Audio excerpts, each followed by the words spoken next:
Live from Minnesota's news channel, KSTP Channel 5. Stan Turner, Ruth Spencer, Dave Dahl, and Mark Curtis bring you the Eyewitness News Update. Good evening, everyone. Ruth Spencer is off tonight. Our top stories tonight focus on our largest university and our largest airline locally. Both stories important to all of us. And we begin at the University of Minnesota, where concern over spending at the president's official residence, Eastcliff, has been making more news than education. Here's what the place looks like now after more than 2 years of remodeling and restoration.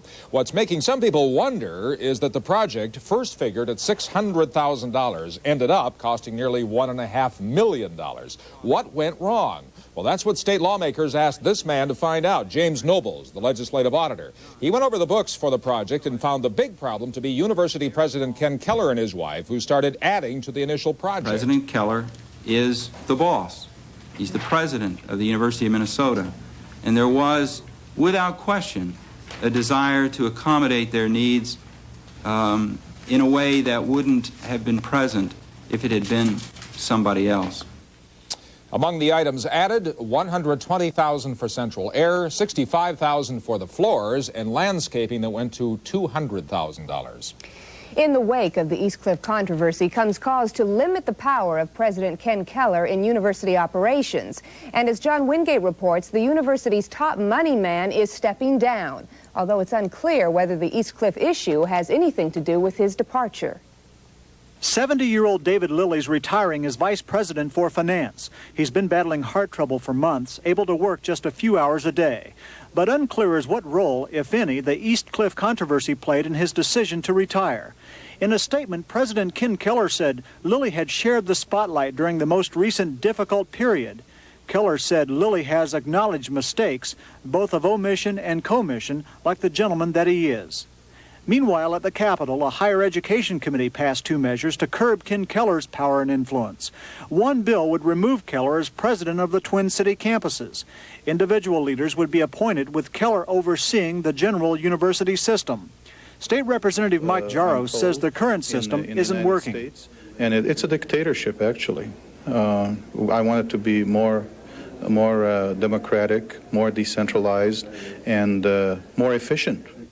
Another proposal would give the school's Board of Regents its own staff, free from the control of President Keller. I was amazed to find out that the Board of Regents have no staff on their own that are independent of President Keller and the administration. But University Regent David Rowe says the school's governing body will clean its own house. And we hope by tomorrow and Friday we will have taken some proper action for discipline, and then also take some actions to make sure that it doesn't repeat itself. Eastcliff is quiet tonight, but come tomorrow, the storm of controversy over cost overruns goes before the regents once again. Still unknown is who will suffer the consequences. John Wingate, Channel 5 Eyewitness News. And there's more. You might recall 2 weeks ago we told you about University Vice President Roger Benjamin, who racked up nearly $15,000 worth of air travel back to his home in Pittsburgh at university expense. Well, Benjamin says he did nothing wrong. But now President Keller is telling the Board of Regents he did have a verbal agreement with Benjamin on the trips, but Keller says it went on longer than Keller anticipated, and he's now asking the board to require such arrangements to be written down in the future and submitted to the board. Angela? Now that major development for the area's largest airline, Northwest Airlines, is moving on its own to end the contract dispute with its flight attendants. April 1st, it will unilaterally impose the contract it's been trying to get them to accept. Dave Andrews reports now the question is whether that will force the union to settle or to strike as threatened. On April 1st, Northwest flight attendants will be working under a new set of wage scales and work rules, whether their union likes it or not. In announcing its decision today, Northwest said it cannot afford to let the contract stalemate drag on any longer. We're interested, Dave, in, as I said, not being around just next week or next month or next year, but being around for the long term. And this is one of many things that we're going to have to do in our collective bargaining that will allow us to be competitive in the future. Most of what the company will impose in 3 weeks has already been agreed to by the union. Former Republic flight attendants will receive immediate pay raises averaging 18% to bring them up to Northwest scales. Continuous Northwest flight attendants hired before 1984 will receive bonuses. 2% across-the-board pay raises will be given in 1990 and 91. Northwest says its flight attendants will be the second highest paid in the industry, with basic salaries ranging from $15,000 to $35,000. But Northwest will also impose an 8-year transition pay scale for flight attendants hired since 1984. The lower so-called B scale will save Northwest close to $30 million over 4 years. And it is that B scale that is the sticking point of the stalemated negotiations. The union is demanding the B scale be phased out after 5 years. And to achieve that, the union has been threatening to go out on strike. So far, the union is not saying how it will respond to the airline's move. We have to take a look at it and see exactly what they are offering us. Let our attorneys look at it and go over it, and then we'll plan our next move. Northwest says it still hopes it can reach a signed agreement with the union, but short of that, it will impose its terms unilaterally. And the airline says if the union does call a strike, it will immediately begin hiring permanent replacements to fill the strikers' jobs. At Twin Cities International Airport, I'm Dave Andrews, Channel 5, Eyewitness News. Now, the union says it may announce tomorrow its response to Northwest's decision. Tonight, Army officials say there is growing evidence that human error may be to blame for the collision of 2 Army helicopters last night, killing 17 soldiers at Fort Campbell, Kentucky. Much of the wreckage now litters the ground. The choppers were on a routine night training mission when they ran into each other, plunging 250 feet to the ground, then catching on fire. No one survived, but 2 other chopper crews witnessed the crash. It is like a tiny Star Wars battle going on right in your heart. That's how you might describe a breakthrough first-ever use of a laser beam inside a woman's heart right here in Minnesota. At Methodist Hospital, doctors used the beam to vaporize part of a blockage in her heart vessel, and it could someday help thousands of others. Here now is Dr. Michael Breen on the laser and the first patient. Last month, when 38-year-old Janice Kahns developed chest pain, she had no idea she'd end up making a small part of medical history. Janice's chest pain was caused by a block like this one in her heart vessel. Janice's doctor said he'd like to remove that block with the help of a laser. What was your reaction? A little scared at first, and then after I read a number of articles about it, and I just felt that this was a new procedure and it was the way to go. Janice had that procedure yesterday using a laser like this one. While she was conscious, the tip of the laser was inserted into an artery in her leg. Next, the long plastic tube you're looking at was guided to her heart vessel. It was then put right by the block and fired. Finally, a small balloon like this one was expanded and completed the job of removing her block. Most patients like Janet would have been treated with that balloon alone. The problem is, with just a balloon, many vessels soon become blocked again. On the coronaries, it's about 30%. 30%, is that over 1 year, over 5 years? It's usually within the first 6 months, the healing phase. Dr. Nordstrom performed yesterday's procedure. The question is, by vaporizing blocks, can lasers get rid of them for good? Future procedures using this laser at Methodist Hospital are designed to answer that question.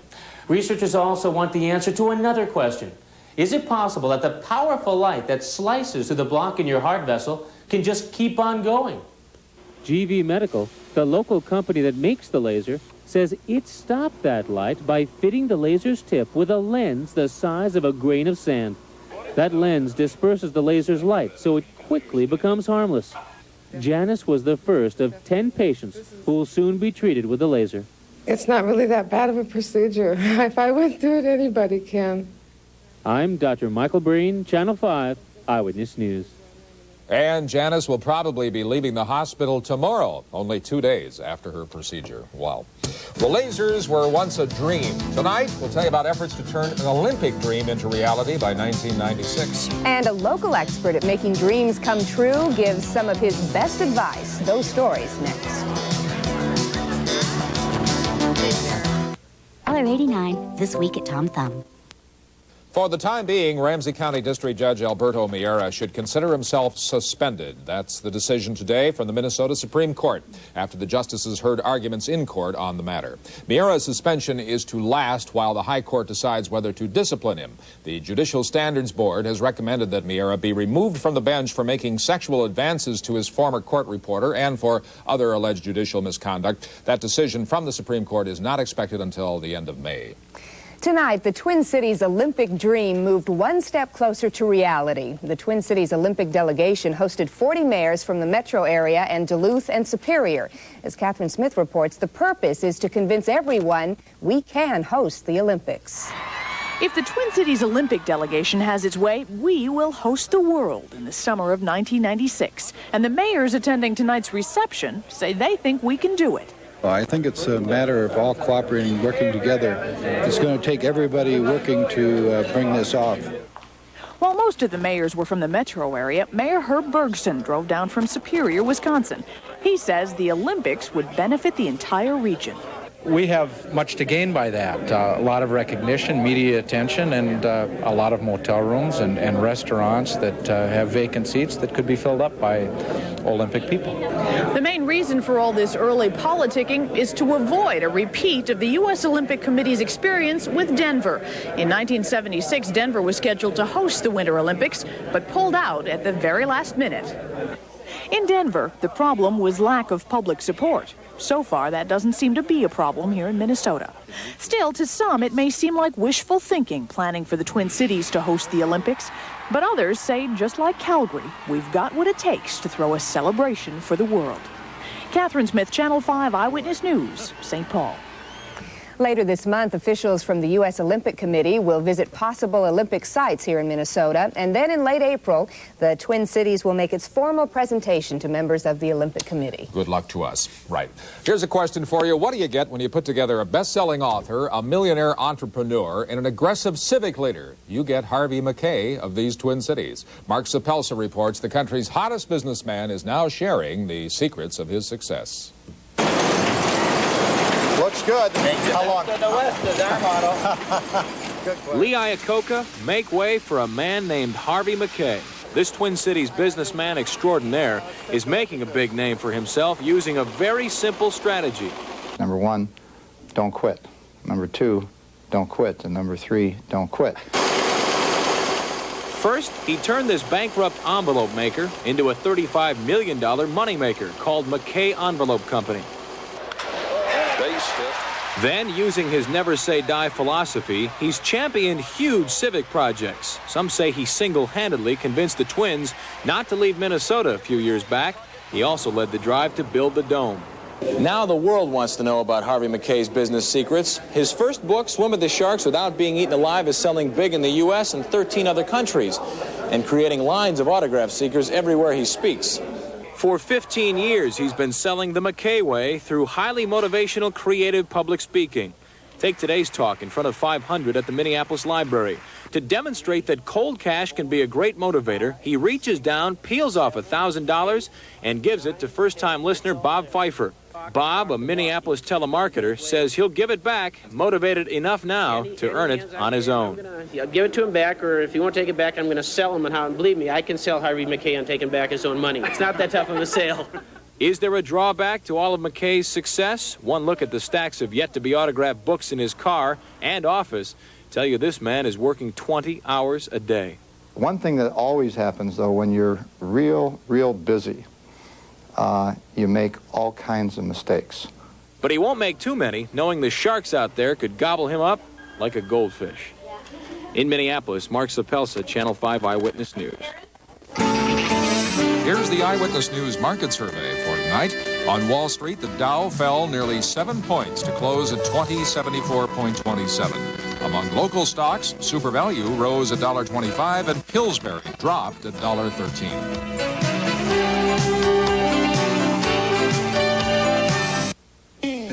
We are spoiled, aren't we, with this weather? I hope you enjoyed the night and the day, because I think we're going to go backwards, folks. Mr. Bill, tell us. You're stealing the show. No, it could. It could go downhill. How'd you like to be in Rapid City? They had a record high today, and they might get a blizzard on Friday. Ooh, could that presage what we might get here? May affect us, yeah. You know, everybody's been thinking about all the nice mild weather, and they just don't believe that we could still get some snow. But let's lay down some March facts right now. First of all, it's beautiful today, of course, sunshine, and we had pleasant temperatures, and it could be a big snow, so certainly keep an eye on that one. Temperatures are going to be cooling off quite a bit into the weekend. All right, Mr. Bill, I'll tell you what, Dave Dahl's back tomorrow from vacation. He is. Maybe we can talk him out of this nonsense, huh? Snow, we're out of here. All right. Thank you, Bill. Mark Stevens is ahead here next with the sports and the Curtis Report from spring training. But next, we'll talk to some famous names in the '88 presidential campaign attached to some unfamiliar faces.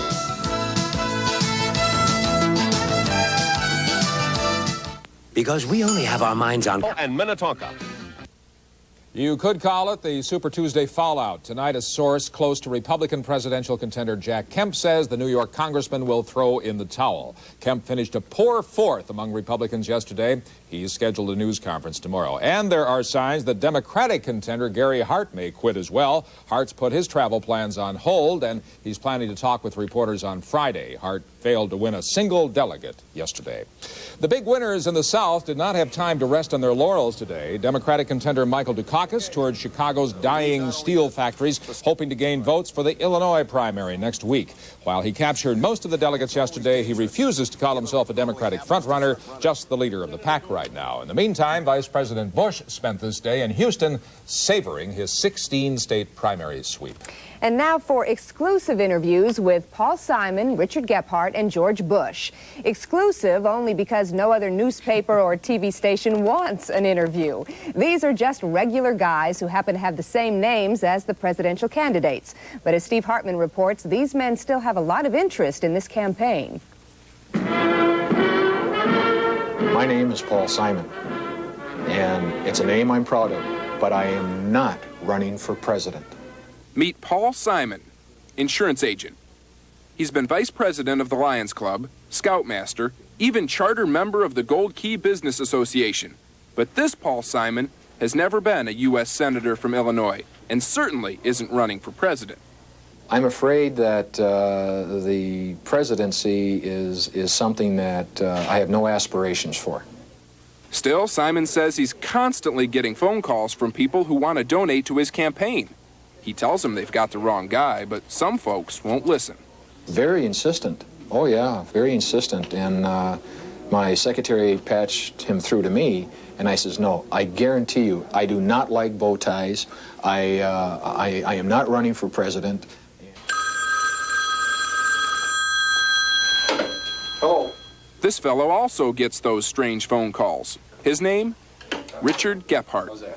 Called my mom once. Mom kept telling them after she got 3 calls that they could send money to this address. We'd take any checks. Then, of course, there's George Bush. Not George Bush, the vice president, but George Bush, the sales director. I hear it every day, a number of times, and I use it. I actually take advantage of the fact that it gets me into doors that I would not get into as easily. But George Bush hasn't always been this happy with his name. There was a time when George thought about using his middle name, go by Howard Bush, just so he wouldn't have to put up with all the jokes. Both my wife and I figured it would be more fun to have fun than to be upset by it. But what's interesting is that none of the candidates wants his namesake to win the election. Paul Simon says he's a Republican. Richard Gephardt doesn't follow politics. And George Bush, well, he avoided the question. I also am a salesman, and at times it's better to walk around a question than it is to give a direct answer. Can you believe it? With answers like that, it's hard to believe he's not a politician. Steve Hartman, Channel 5 Eyewitness News. Yes, Steve, very good. Very good, sir. Still ahead in sports tonight, a report from Florida on a couple of new Twins pitchers who are trying to battle back from injuries. And we'll show you a state tournament team that's trying to size up its opposition by sizing down its hockey pucks. Mark Stevens will explain next. Spurs, big taste, small check. North Stars on the ice tonight. Any good news for us? Gotta be kidding. It's bad. Maybe it's fitting that Michael Jackson's Bad concert will be held at the Met Center. It's certainly been the site of some bad hockey by the North Stars. Tonight, no exception. How bad was it? Take a look. First period, Donnie Beaupre and Frantisek Musil on a collision course. That could have been their best hit of the game. Stars did have a 1-0 lead, but Buffalo came up with 4 straight. This one of 2 tonight by South St. Paul's Paul Phil Housley, far away, Rochester John Marshall just might not be the surprise team in this year's high school hockey tournament, which starts tomorrow. They're expected to be there, but one of their training techniques is a bit of a surprise. This may look like ordinary stick handling, but look a little closer. The rockets they are practicing with are really mini pucks, small discs about 1/3 the size of the real thing. The concept comes from Finland, and so far, Coach Bob Fraker is finding some early success with the idea. They shipped them over by boat, and we had a contact over there. We use them occasionally in practice, keep the goalie sharp. It makes their concentration better, and I think it's just a great thing. The kids come out here, they like to play around with them. It's just a great tool, and it's innovative, and I like to do things like that. Great idea. Here's a look at what these little guys look like. This is the little one, and it sharpens the goalie up a little bit. That's a normal-sized puck. I think that's a great idea, yeah. You said this one was cute. Thank you. I'll let you argue over that. Maybe unfortunate. Okay, folks, it happens once a year, and a lot of people say that's more than enough. We are talking about the world's worst Irish tenor contest. It's now in its 19th year, and tonight, Irishmen and imitation Irishmen tuned up their rusty pipes to an audience that didn't know whether to cheer or hold their noses or run for cover. Here's what we mean. Oh, Danny boy.